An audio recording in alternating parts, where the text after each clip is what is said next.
como que os exames laboratoriais podem nos ajudar aí a tratar as disfunções de pele, né? Afecções de pele, disfunções de pele são sinônimos, são as mesmas coisas. Então, uma vez que vocês já entendem que as disfunções estéticas, assim como as disfunções de pele, são respostas, são reflexo de um organismo que ele não está muito bem, fica muito mais fácil da gente pensar em investigar esse paciente de dentro para fora.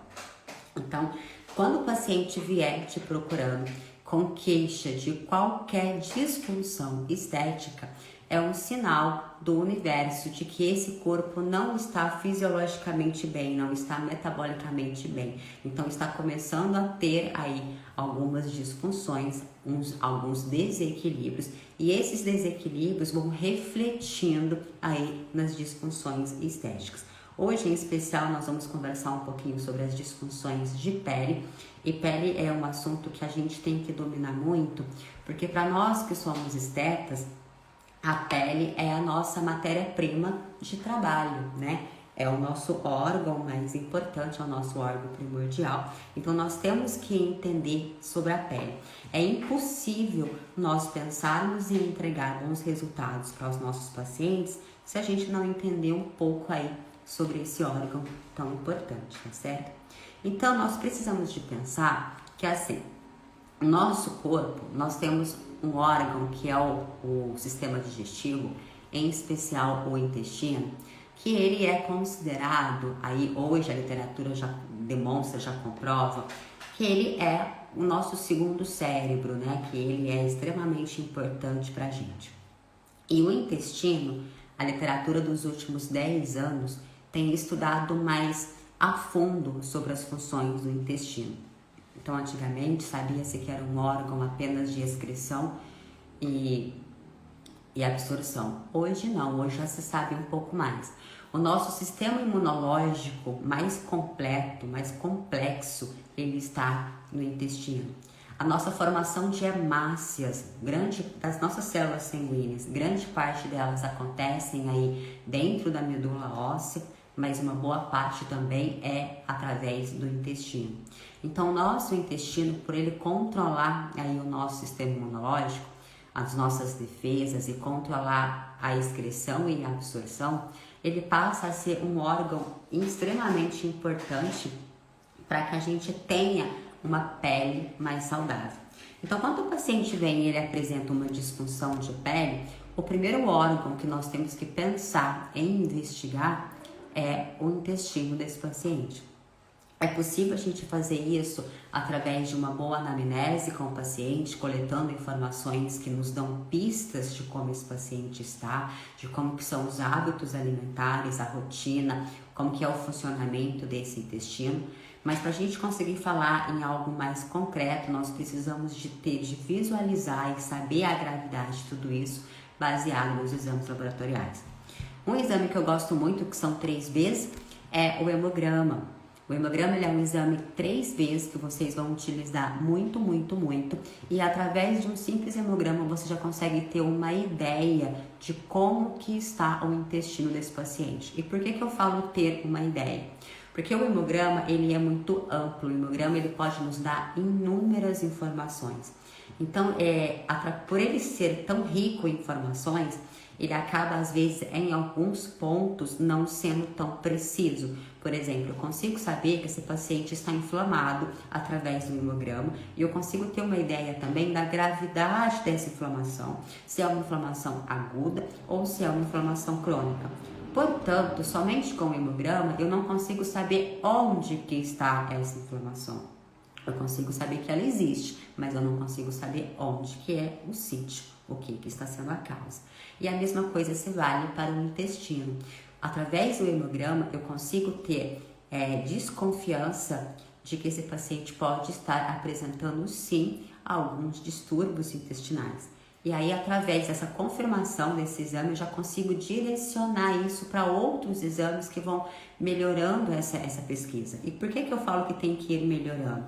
Não dá para a gente fazer todos os exames do universo para cada paciente. nós temos que pensar em solicitar os exames mais necessários para esses pacientes, principalmente se o paciente for fazer pelo particular. Eu também preciso de pensar, eu não posso esquecer nada, que o meu paciente ele tem que sobrar dinheiro para ele gastar com os procedimentos estéticos. Então, eu não posso, por exemplo, querer fazer todos os exames possíveis e imaginários para investigar esse paciente e talvez deixar esse paciente despreparado para os procedimentos que vai me dar mais retorno. Por quê? Porque eu preciso de pensar em cuidar da saúde dele, de investigar e avaliar as funções metabólicas desse paciente, ajustar para que eu consiga entregar bons resultados, mas eu também preciso sobreviver, eu preciso vender os meus serviços estéticos para esse paciente, vender os meus procedimentos. Tudo bem que eu vou estar vendendo consulta e tal, ok, mas isso é pouco, eu preciso de mais, tá? Então, nós termos o bom senso de saber quais exames solicitar, quando solicitar, por que solicitar, quando repetir, isso faz com que o nosso paciente tenha uma economia financeira. E isso é bom porque ele pode gastar esse dinheiro conosco em outros recursos, tá? Então, o hemograma é um exame 3Bs que vocês vão precisar muito. O que a gente tem que olhar aí no hemograma?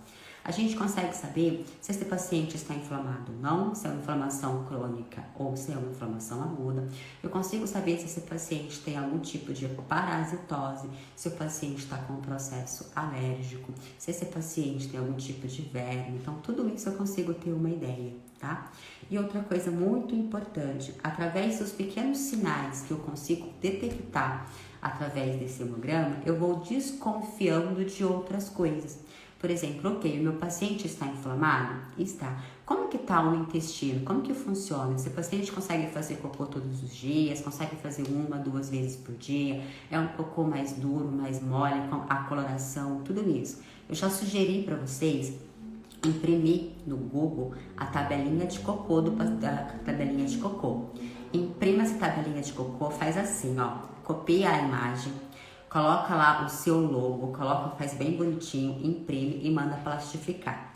E deixa essa tabelinha de cocô lá de fácil acesso na tua mesa, na sua gaveta. Por quê? Porque quando você for conversar, quando você for abordar o teu paciente, é importante você saber essas informações do cocô dele, tá? Então, essa tabelinha, ela tem várias informações. Fala sobre a textura, a coloração, fala sobre o volume. Imprime ela, dá uma estudada para você se familiarizar com ela e para você conseguir conversar com o seu paciente de forma confortável, seguro, tá? E utiliza isso várias vezes que vai ser útil para você. Então, depois que vocês souberem essas informações, nós temos que pensar em outras coisas importantes. Se o intestino do paciente realmente está inflamado, ele começa aí a desencadear uma sequência, quase que um efeito dominó, uma bagunça atrás da outra. Então, vamos tentar ir por partes. Primeira coisa, se o intestino está inflamado, ele vai afetar o primeiro órgão só, o útero do paciente, as articulações, os vasos sanguíneos desse paciente. Quando ele afeta tudo isso, vai desenvolvendo mais outros problemas. Se o paciente está inflamado e afeta o útero, o paciente vai ter uma diminuição da produção de progesterona. Paciente que tem diminuição de progesterona tem os vasos sanguíneos mais frágeis, tem uma chance maior deles ficarem mais inflamados, deles romperem com mais facilidade, do paciente ter aí um edema de manipulação, do paciente estar sempre com uma manchinha roxa, sempre machucando e tal. Outra coisa, se o paciente tem uma queda de progesterona, o paciente vai ficar mais vulnerável a ter um fluxo de menstruação maior. E por que isso é ruim? O paciente que tem maior fluxo de menstruação é um paciente que não perde somente sangue, ele perde sangue e ele perde ferro. Um paciente que perde ferro, ele vai fazer com que o organismo fique mais carente de alguns nutrientes essenciais para o nosso corpo. Nós precisamos de ferro. Para a gente ter colágeno, nós precisamos de vitamina C, nós precisamos de ferro e nós precisamos de oxigênio. Se o nosso paciente tem essas carências, a gente não consegue ter uma produção boa de colágeno. O nosso colágeno vai começar a ficar mais frouxo, mais flácido, vai ter uma diminuição de colágeno, a pele vai diminuir, o paciente vai ter um envelhecimento mais precoce, nós vamos ter mais ruga, mais bolsa. Então, tudo isso vai desencadeando. Um paciente que tem uma progesterona baixa e que menstrua, que tem um fluxo menstrual muito alto e vai perder ferro, se ele perde ferro, ele também perde um nutriente básico para a nossa tireoide produzir T4. Se a nossa tireoide não consegue produzir T4, consequentemente ela não converte T4 em T3, porque se não tem T4, ela vai converter T3 como? T3 é o hormônio que comanda o nosso corpo. T3 é um hormônio que faz parte da tríade hormonal. Nós já conversamos muito sobre essa tríade hormonal, que é o hormônio aí da hierarquia de todos os hormônios. Qual que é a função do T3 para a nossa pele?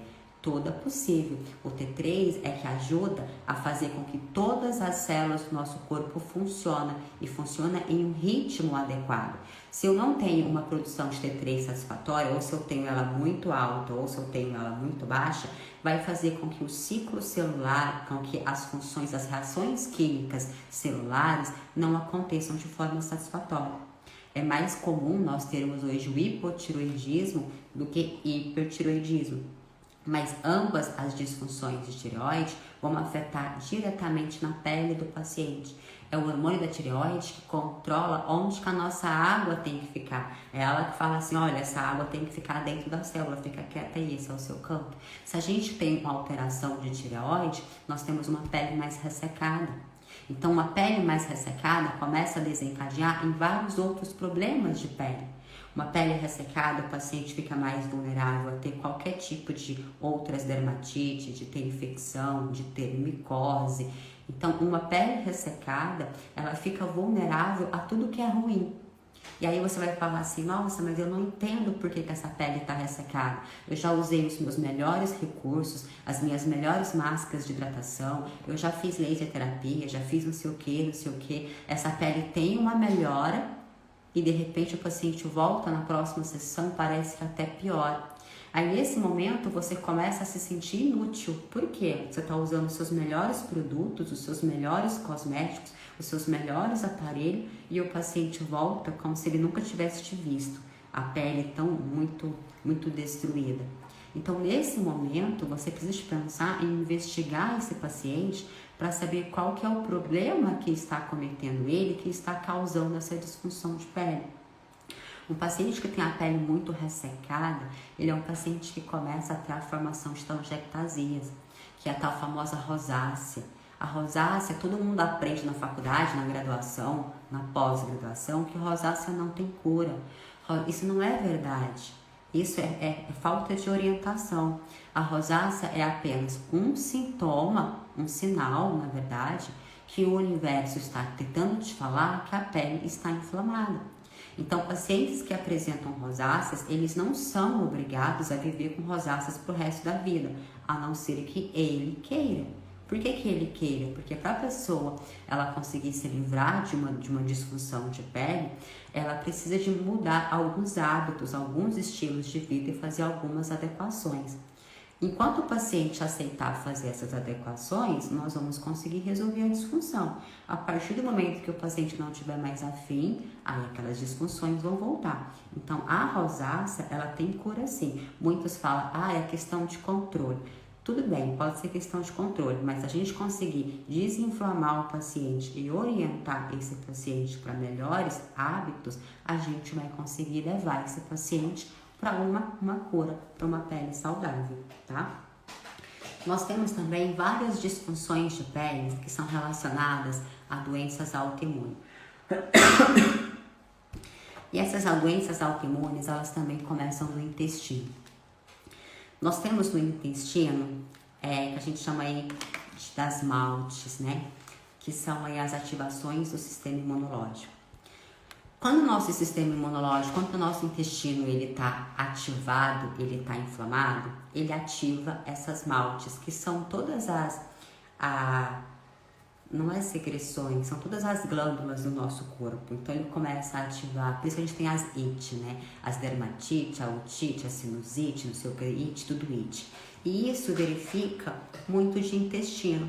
Então, se você pega um paciente, que esse paciente é um paciente que comenta que tem alergia de tudo, tipo assim, ventou, tá com alergia, a casa tá suja, tá com alergia, pelo de cachorro tem alergia, a não sei o que tem alergia, aquele paciente que é totalmente alérgico, isso é um sinal de que o intestino desse paciente está tão inflamado e esse intestino ativou tanto o sistema imunológico que tudo vira uma sequência. Então, esse paciente está hiperativado. O que é ruim nisso? Quando a gente ativa essas maltes, a gente faz com que o nosso corpo comece a produzir muitos sinalizadores. Então, a probabilidade do paciente vir a desenvolver uma doença autoimune é muito grande. Hoje, fala-se muito mais em doenças autoimunes do que no passado. Hoje, nós temos muitas pessoas que têm doença de Hashimoto, que é uma doença autoimune da tireoide. Nós temos cada vez mais pessoas que estão com artrite reumatoide, que não deixa de ser uma doença autoimune. Nós temos aí os eczemas, né, vitiligo, e esqueci agora outras doenças de pele, que são doenças autoimunes. E aí nós aprendemos, eu falo nós porque eu também aprendi, nós aprendemos no passado que aqueles pacientes com a pele texturizada, cheia de bolinhas, esse cheio de bolinhas, Ana, esse cheio de bolinhas, a gente tem que verificar quais são esses tipos de bolinha. Nós temos aquelas verruguinhas que são avermelhadas, aquelas verruguinhas que são, parece pintinhas negrinhas, que são as crócomos, que são um tipo de pintinha. Tem paciente que tem umas bolinhas que parecem umas espinhas, né, que são os migos, é um outro tipo. Tem paciente que tem alergia, que parece que fica calombado. Então, assim, esse tipo de bolinhas, eu não consigo te falar exatamente quais são as bolinhas que você está se referindo. Isso, psoríase, Emília, essa que eu queria lembrar. Mas aí, voltando para as bolinhas, independente de qual seja as bolinhas que o paciente apresenta, isso é uma disfunção de pele. E essa disfunção de pele, ela está vindo originada de uma inflamação de intestino, tá? Então, aí voltando, a gente aprendeu que não tinha cura para doenças autoimunes, que uma vez que o nosso sistema imunológico ele desenvolvia essa doença autoimune, nós éramos arcados a sofrer aí, a ter essas doenças autoimunes.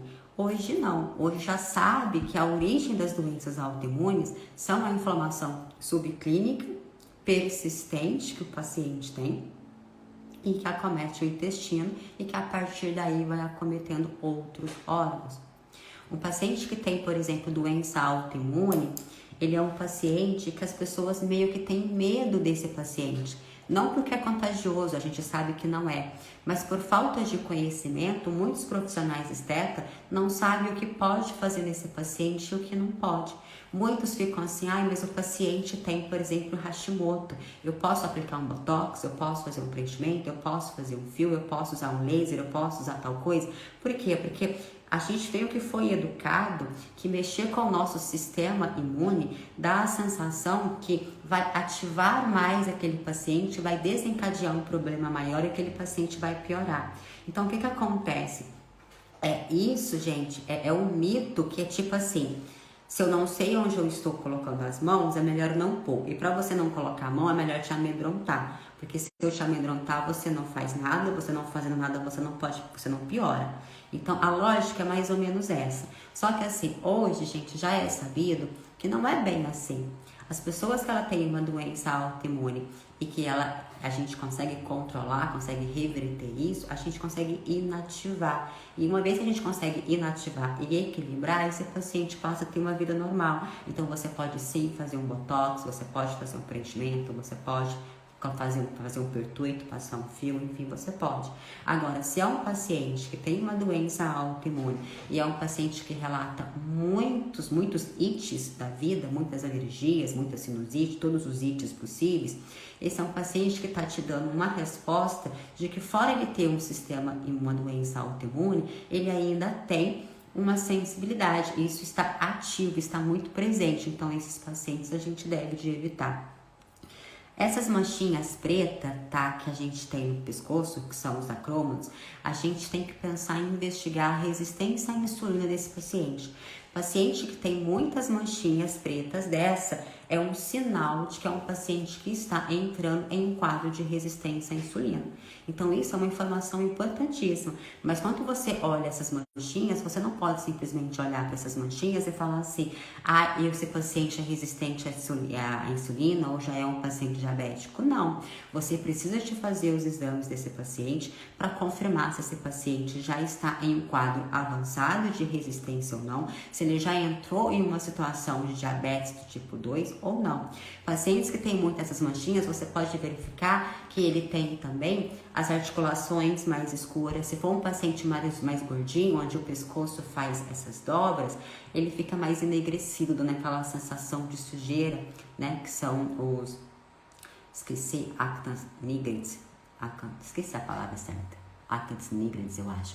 Isso é uma característica de resistência à insulina. Aí vamos lá, você pega um paciente desse, você não avalia, você não sabe dessas características, não sabe desses sinais, e aí você de repente começa a fazer procedimentos nesse paciente, talvez até que induza aí mais o processo inflamatório. Como que esse paciente ele vai responder? Ele vai responder hiperpigmentando, vai piorando aquela disfunção estética que ele está apresentando. Então, assim, a gente não deve, de modo algum, agredir uma pele que está te dando os sinais de que o organismo está inflamado, porque a resposta não vai ser boa, a resposta vai ser pior. Isso tanto para mancha, quanto para acne, para qualquer disfunção de pele que a gente venha a ter, tá? Quais seriam as opções de tratamento para desinflamar o paciente? Como que você chama? É Charmin? Diferente. Olha, a primeira coisa é remover a causa. Não tem como a gente entrar com nenhum tipo de suporte para esse paciente se nós não removermos a causa. A causa mais comum são o que a gente coloca na nossa boca. Lixo. Que tipo de lixo que você está comendo? Hoje nós estamos tendo muito mais doenças autoimunes, muito mais disfunções estéticas do que antigamente, porque hoje os nossos acessos aos alimentos industrializados, aos alimentos inflamatórios são muito maiores, tá? Então tá, a primeira coisa é remover a causa. Como que você vai ajudar esse paciente a descobrir que ele está inflamado e descobrir qual que é a causa? Através dos exames laboratoriais você vai conseguir saber o quanto ele está inflamado e o quanto isso já agrediu o corpo dele. E através de outros perfis de exames, você consegue saber também o quanto de lixo que esse paciente está comendo. E por que isso é importante? Enquanto você começa a conversar com o paciente sobre inflamação e que a gente começa a falar sobre os alimentos inflamatórios, nessa hora o paciente ele se transforma no melhor nutricionista do planeta. É aquele paciente que tem uma alimentação tão saudável, tão impecável, que você começa até a ficar com vergonha de pensar que esse paciente está inflamado por causa de alimentação. Porque ele começa meio que te constranger em relação à alimentação dele. Você pensa assim, nossa, nem eu como tão bem. Só que aí o paciente fala uma coisa e ele faz outra coisa. E os exames laboratoriais, eles estão aí para nos ajudar aqui. Falar é diferente de fazer. Então os exames, ele mostra como que você está, não como que você diz que está. Então, quando você pega os exames desse paciente, você consegue ver o quanto de lixo que ele está comendo e que você consegue demonstrar isso, provar isso nos exames, o paciente muda totalmente a versão de anamnese dele. Aí aquela alimentação super, hiper saudável que você quase ficou envergonhado no início, começa a mudar. Aí ele conta do refrigerante, do energético que ele toma, das trocentas pizzas, da coxinha, da bolacha, que ele não consegue ficar sem uma bolacha. Outra coisa, pacientes que vivem dieta, eles adoram bolacha de água e sal. Gente, eu não sei de onde que o paciente tira que para fazer dieta tem que comer bolacha de água e sal. Eu não consigo entender essa lógica. Bolacha de água e sal só tem porcaria lá, farinha branca e glúten e tal. Isso vai fazer o quê? Inflamar. Aí o paciente para de comer comida, porque tem medo de engordar, e me enche de bolacha de água e sal. Bolacha de água e sal está inflamando muito ele. Então, quando você começa a conversar com o paciente e usar isso, os exames laboratoriais para te defender, você vai conseguir rastrear onde que o seu paciente está pecando, onde que o seu paciente está errando. Eu, por exemplo, eu gosto muito de trazer os meus exemplos para vocês, para familiarizar isso. Eu estou, nesse momento, sem comer derivados de leite, qualquer derivado de leite e glúten. Não estou comendo esses alimentos no momento. Ai, Júlia, por quanto tempo? Gente, não sei por quanto tempo. Pelo menos eu vou tentar até a Oktoberfest, porque esse ano vai ter Oktoberfest e eu vou tomar um chopp de trigo, se Deus quiser. Então, até lá eu vou tentar ficar sem, tá bom? Mas na Oktober, se vocês me verem bebendo chopp, não me condenem, porque eu vou beber. Aí, o que acontece? A minha pele ela é muito sensível aos derivados de leite e ao glúten. Então, quando eu como esses alimentos, é quase que imediato. O meu esposo fala assim, nossa, que eu ainda tô mastigando, não tô nem engolindo o negócio e a minha pele já mancha. A minha pele, ela cria muita irritação aqui nessa região, muita, muita, muita.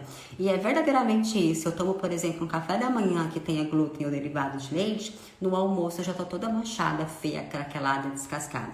Então, a minha pele, ela é muito sensível a isso.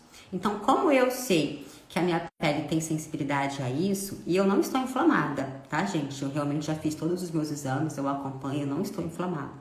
Mas a minha pele responde desse jeito. Então, eu já sei que isso me faz mal. Então, eu tenho que fazer algumas escolhas. Por exemplo, eu quero ter a pele bonita, hidratada, eu quero ficar livre de olheiras, livre de ruguinhas nessa região, ou eu quero satisfazer o meu ego e o meu estômago de comer, comer, comer, comer.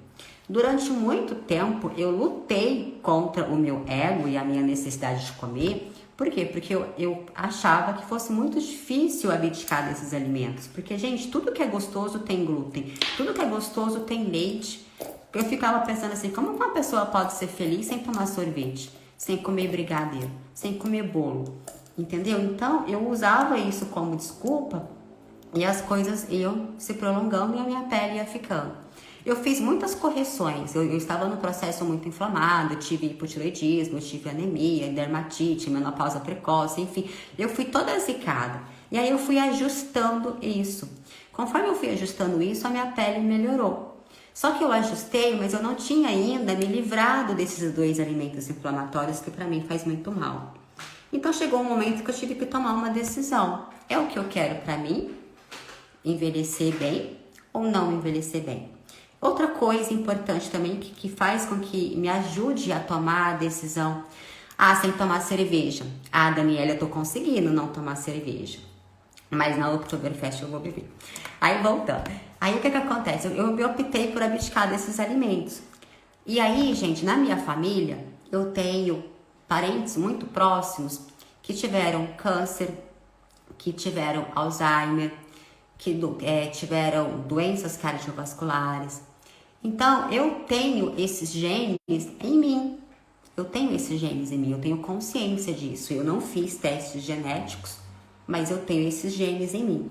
Então, como eu sei que eu tenho esses genes em mim, cabe a mim tomar a decisão de ativar esses genes ou não ativar esses genes. Eu já conversei muito com vocês em relação ao projeto Genoma. Em 2003, nós tivemos uma das maiores descobertas da ciência para nós, que foi o projeto Genoma.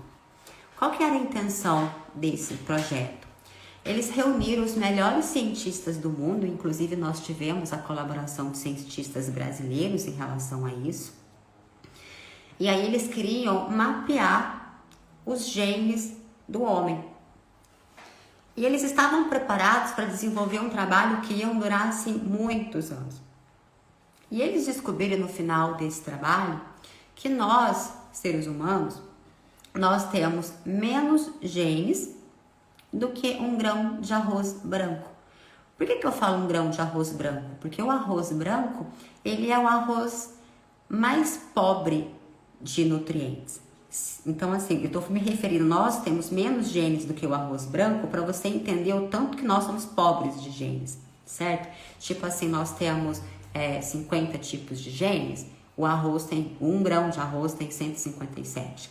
Então, através desse projeto Genoma, eles descobriram que nós não somos obrigados a ter aquela herança genética e sofrer as consequências dessa herança genética. Ou seja, a minha família tem mal de câncer, teve de câncer, teve Alzheimer, tem doença cardiovascular.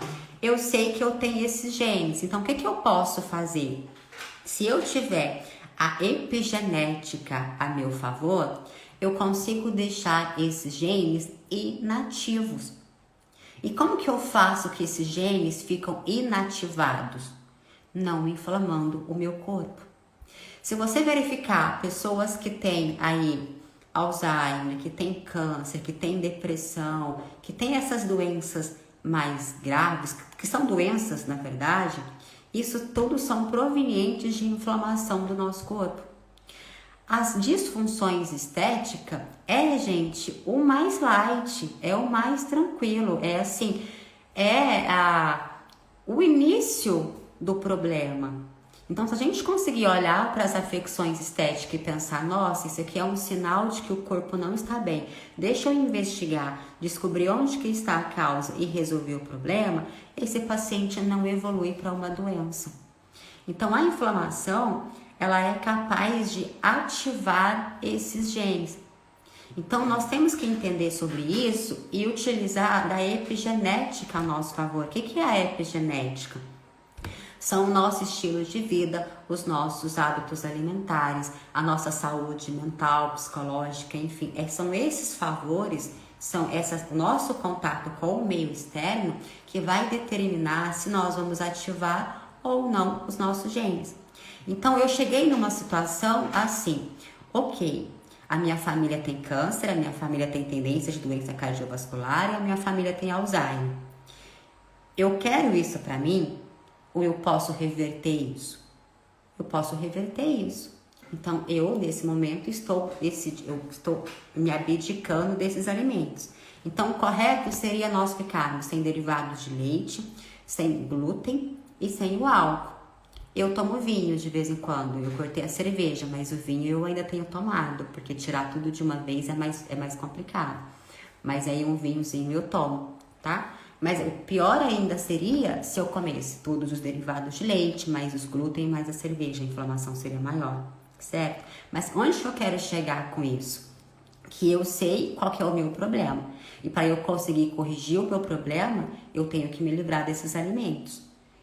E eu optei por isso, certo? Então, gente, não é difícil. Aqui a Daniela comentou assim, nossa, eu estou tentando, mas é bem difícil. Daniela, pra mim, eu já fiquei 2 períodos grandes sem derivados de leite, sem álcool e sem glúten. O que é mais difícil? O início. É o que eu falo daquela crise de abstinência. Aqueles primeiros momentos são difíceis. Acho que os primeiros 20 dias são mais difíceis. Por quê? Porque o seu cérebro ainda não aceitou que você está sem aquilo. Depois que você consegue vencer esses 20 dias, você meio que se desintoxica. Então você não sente aquela necessidade de comer aquele doce, de fazer aquela porcaria e tal. E hoje eu aprendi a fazer umas coisas gostosas que não tem isso. Eu aprendi a substituir, por exemplo, o creme de leite pelo leite de coco, tanto para alimentos doces, para alimentos saudáveis, funcionou super bem. Eu aprendi a fazer bolos e eu deixo ele bem docinho com açúcar da própria fruta e eu utilizo aí a farinha de aveia que não contém glúten, leite de coco, leite de amêndoa. Então, quando eu quero muito comer doce, eu faço algumas coisinhas assim, sabe? E passa. Então, depois que vocês passarem esses primeiros 20 dias, que eu chamo de abstinência, as coisas fluem melhor. Antes era muito difícil ir no aniversário de criança, porque, gente, servia um brigadeiro na bandeja. Como que você vai numa festa de criança e não come um brigadeiro? Eu fico pensando nisso. Hoje eu consigo ir numa festa de criança e não comer nada. Eu me alimento em casa e não como na festa. Por quê? Porque na festa tem o quê? Farinha de trigo branca, com salgadinho, tem fritura e tem açúcar e tem derivados de leite. Então eu vou, tomo água, certo? E aí eu consigo ficar bem. Mas por quê? Porque eu preparei o meu corpo antes. E outra coisa, quando nós temos a necessidade de comer lixo, sabe aquela vontade de comer porcaria? De comer 1 quilo de bala, 3 barras de chocolate de uma vez e tal. Esses lixos assim, isso é sinal de que o nosso corpo, ele tá carente de nutrientes e aí ele quer comer essas coisas indesejadas. Aumenta aí, por exemplo, as nossas toxinas, pode ser um pouco de verme também, de Aedes, algum tipo de parasita que a gente possa vir a ter, que aumenta essa necessidade que nós temos de fazer essas comidas erradas. Então hoje a minha alimentação é muito mais saudável. E a minha pele hoje, ela é muito mais bonita do que a minha pele há 5 anos atrás.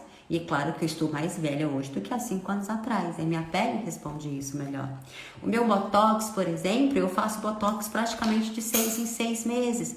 E antes, quando eu estava com a minha pele muito inflamada, eu sentia a necessidade de fazer botox praticamente de 3 em 3 meses.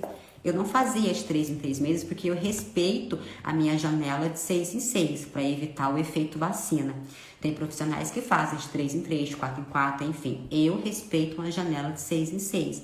Então, o que eu quero dizer com isso? Por mais que eu fazia meu botox de 6 em 6, eu sentia a necessidade de já retocar o meu botox com 2, 3 meses. Porque a minha pele ela estava muito inflamada, ela estava muito envelhecida, muito desidratada. Hoje não, hoje eu faço meu botox, continuo fazendo de 6 em 6 meses, mas eu me sinto mais confortável. Mas foi somente abdicar desses alimentos? Não, abdicar desses alimentos foi uma consequência para o meu corpo funcionar melhor.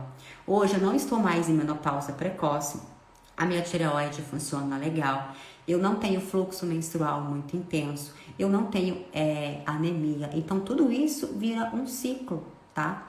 E quando eu falo em hipotireoidismo, alguns alunos às vezes comentam comigo assim, Júlia, mas eu vou ter que suplementar o meu paciente por quanto tempo? Fora a pergunta de eu posso solicitar exame, essa deve ser certamente a segunda pergunta que eu mais recebo. Você vai suplementar o seu paciente pelo tempo que for necessário. E se necessário for para sempre, suplemente para sempre. Eu suplemento a minha tireoide para sempre. E eu preciso suplementar a minha tireoide para sempre para eu não entrar em hipotireoidismo subclínico. Nossa, Júlia, mas você não alimenta bem? Alimento bem. Eu julgo que eu alimento bem. Mas muitos dos nutrientes que eu preciso, ele tem que vir em natura. E ele tem que ser comido o mais próximo dali da colheita possível. E eu não consigo isso. Eu compro legumes e verdura no mercado, que eu já sei lá quantos dias que aquilo tá lá no mercado. Não sei nem que tipo de veneno, de agrotóxico que colocou naquilo. Então, o que acontece? A minha tireoide, para ela funcionar, eu preciso suplementar. E eu respondo tão bem aos meus suplementos que se eu fico, por exemplo, 2, 3 meses sem suplementar, eu já começo a ter a pele mais ressecada, eu já começo a ter alteração de humor, eu já começo a ter bolsas aqui nessa região. Então isso é o que? É necessidade de carência fazendo com que a minha tireoide não funcione. Se a minha tireoide não funciona, eu vou ter disfunções de pele. Então você tem que entender o seguinte, o que eu ensino para vocês? Recuperar a homeostase do paciente de vocês, através dos nutrientes, dos oligoelementos, da ortomolecular, dos fitoterápicos, enfim, de tudo isso. Você vai ser capaz de recuperar. Mas se você parar aquela suplementação e o paciente não continuar tendo outras fontes daquele nutriente, ele vai voltar para o pico que ele estava. Então, o que hoje a gente costuma fazer? Entra com doses de ataque, quando o paciente está muito inflamado, está muito agressivo. E quando o paciente está no nível de controle, a gente entra com doses de manutenção. Hoje, por exemplo, os meus suplementos, eles têm uma concentração muito baixa e contínua. Por quê? Porque é só manutenção, tá? Aí alguém me perguntou aqui em cima, o que é? O que eu tenho que suplementar? Quais seriam as opções de tratamento para desinflamar? Então eu dei essa volta toda no universo para falar que a primeira coisa é remover a causa. Ok, depois que você removeu a causa, aí você tem que entrar com os suplementos para conseguir recuperar a integridade desse corpo. Quais são? Antioxidante, desglicante, anti-inflamatórios, tudo que você precisar, que você verificar que aquele corpo está carente, está necessário. Só que, gente, não é, pelo amor de Deus, você simplesmente sair suplementando. Apesar de serem minerais, de serem vitaminas, de serem nutrientes essenciais, o nosso corpo precisa disso em quantidades adequadas, em níveis adequados. Se você dá uma dose muito grande, você pode fazer com que esse paciente tenha uma produção a mais de radicais livres. E se esse paciente começa a produzir muitos radicais livres, ele entra num estado de estresse oxidativo. Estresse oxidativo causa inflamação. Se aumenta a inflamação, degrada o colágeno. Se degrada o colágeno, o paciente envelhece. O paciente aumenta as rugas, aumenta a flacidez, ele aumenta a qualidade da pele. Então não é sair suplementando de qualquer forma.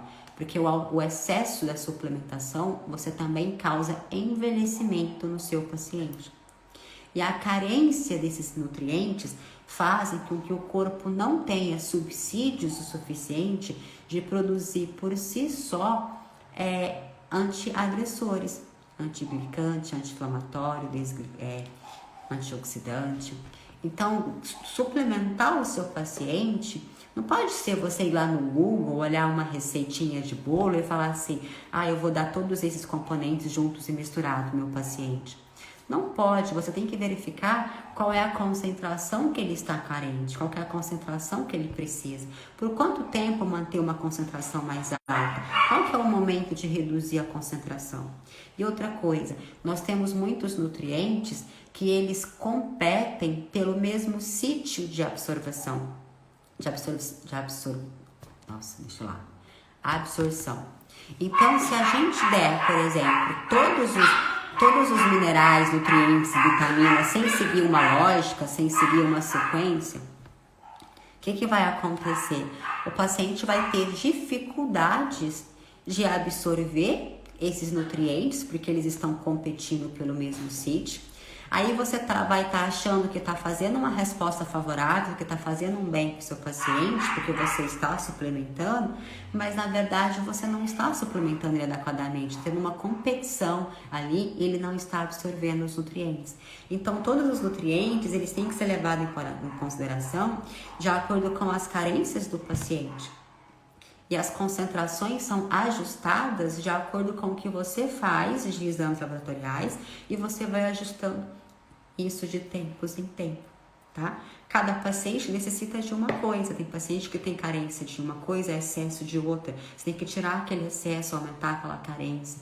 Então, é isso assim que a gente consegue fazer para desinflamar, tá? Charme, eu não sei pronunciar seu nome. Então, a primeira coisa é remover a causa, tá? E depois você entra com recursos aí para esse paciente.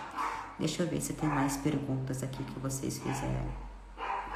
Aí, só voltando, Daniela, que é difícil, mas tenta passar o seu período de abstinência. Se você conseguir passar o seu período de abstinência, aí você vai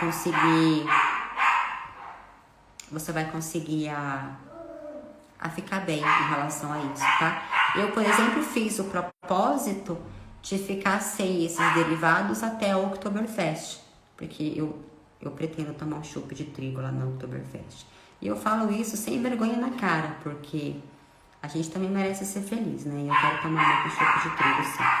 Aí outra coisa que eu queria ver com vocês estão conseguindo me ouvir? Porque as minhas crias agora querem conversar. Meu esposo chegou em casa, enquanto meu esposo chega em casa, eles estão me contando que meu esposo chegou. Então eles têm que latir, tá? Vamos pensar agora, então, em problemas de pele relacionado à mancha, tá? Mancha é uma das queixas mais comuns que a gente tem e a gente consegue verificar isso em relação aos exames laboratoriais. De um modo muito grosseiro, vamos pensar ali no melasma. O melasma, ele fica onde? Ele fica ali na camada mais profunda da epiderme, né? A nossa camada basal, né? Nossos melanócitos, ele fica por ali.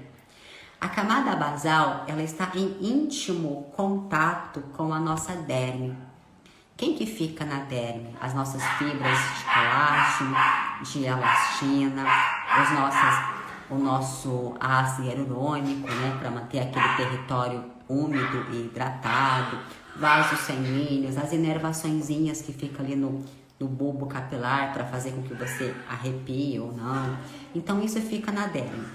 Quando você tem, por exemplo, um paciente que está muito inflamado, um paciente que está muito glicado, um paciente que tem um estresse oxidativo, um paciente que está muito estressado, tudo isso são fatores que fazem com que haja uma quebra, uma fragilidade dessas fibras de elastina, de colágeno, consegue degradar também o nosso ácido, o ácido hialurônico que fica ali na derme.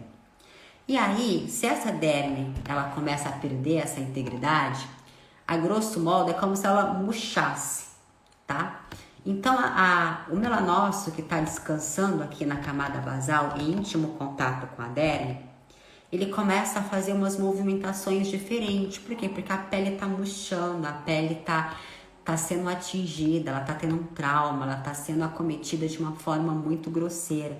Então, meio que começa a dar uns chacoalhões ali na pele de uma forma mais aguda. O que é que o melanócito entende? Nossa, eu tava dormindo aqui o sono da beleza e de repente eu fui acordado, eu tô sendo agredido e eu preciso de produzir pigmentos para eu ajudar a combater aí essas agressões. Então, quando o paciente tem todos esses fatores que fazem com que a gente tenha uma resposta a nível de colágeno, de elastina, de ácido hialurônico, que são eles a inflamação, que são eles o excesso de cortisol, excesso de glicação, estresse oxidativo, a diminuição, o declínio de hormônios dos esteroides, declínio aí no hormônio T3. Então, tudo isso faz com que a pele ela tenha aí essas alterações e o nosso melanócito responde dessa forma. Claro, gente, que essa foi uma analogia muito arcaica, né? Envolve muita bioquímica em relação a isso, as coisas são bem mais complexas do que esse mexido desajeitado que acordou o melanócito. Mas de uma maneira grosseira, para você compreender que tudo é interligado, tá? Então não dá pra gente pensar, por exemplo, em controlar uma mancha desse paciente se nós não conseguirmos saber qual que é a origem dessa mancha.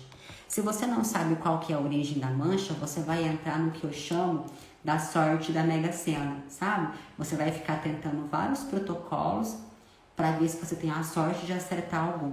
Aí nisso você perdeu muito tempo de bancada, você gastou muito material de insumo, você fez com que o seu paciente gastasse um tempo absurdo e não viu resposta de tratamento, não viu melhora, ele vai começando a perder a credibilidade com você. Então aí se não dá certo, você nem sabe o que aconteceu, o que não deu certo. E se porventura você fica aí nesse troca e troca de protocolos e alguma coisa dá certo, o que vai acontecer? Você não sabe nem o que você fez que deu certo. Então, gente, esse jogo de Mega Sena, de ficar tentando acertar o protocolo que aquele paciente vai responder melhor, essa não é a melhor estratégia. A melhor estratégia é você avaliar o seu paciente como um todo. Você investigar o que está levando aquele paciente a ter uma disfunção estética, tá? Em especial, hoje nós estamos conversando sobre disfunções de pele, mas qualquer disfunção estética. Uma vez que você sabe avaliar qual que é a origem, a causa, o problema dessa disfunção, você vai conseguir resolver isso de uma forma segura. Vai resolver isso com qualidade, com confiança e vai resolver uma vez por todas. Inclusive se for aí um problema de autoimunidade. Inclusive se for um problema de mancha, uma mancha resistente. Tá? Então, tudo isso você consegue tratar do seu paciente, desde que você saiba avaliar isso adequadamente, tá?